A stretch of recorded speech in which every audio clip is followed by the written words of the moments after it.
အားလုံးပဲမင်္ဂလာပါခင်ဗျာကျွန်တော်ကတော့မောင်ညံပါဒီပိတ်ရက်မှာတော့ကျွန်တော်က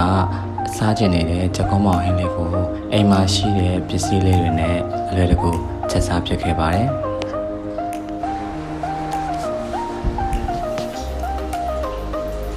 ရေဆေးတန့်စင်ထားတဲ့ပိုစားပဲမုံလာဦးနေမယုတ်ပါ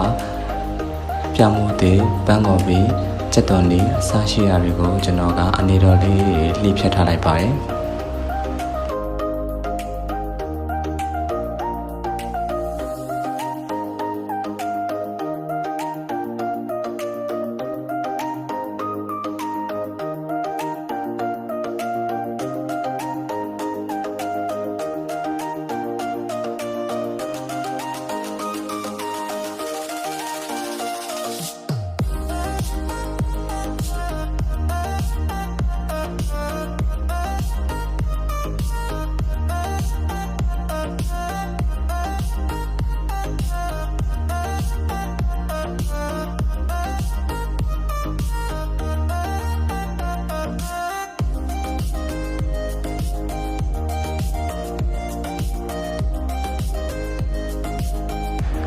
အဲ့နောက်မှာတော့ရေဆေးပြီးတန့်စင်ထားတဲ့ကြက်သား900 gram ကိုကျွန်တော်ကအနေတော့အတုံးလေးတွေလှိဖြတ်ထားပါတယ်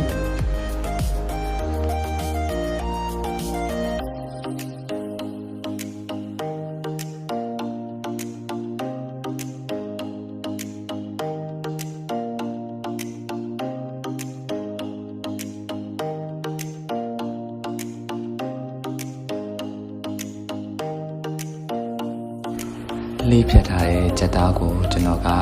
ချက်သားမုံနဲ့အနောက်ရည်လေးထည့်ပြီးတော့နေပြီးတော့နှက်ထားလိုက်ပါတယ်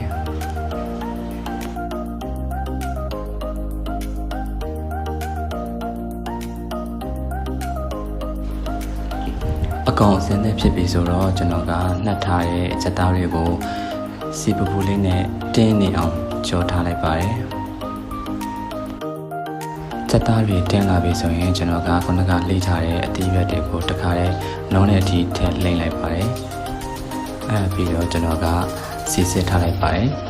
ပြီးတဲ့အခါကျွန်တော်ချက်သွန်ဖြုံတဲ့ချင်းကိုစီတက်လိုက်တယ်ပြီးရင်ခုနကစီစစ်ထားတဲ့အသီးရွက်တွေနဲ့အသားတွေကိုထည့်ပြီးတော့လိမ့်လိုက်တယ်အရသာတော့ကိုတော့ခရုစီတခြားအချုံမုံ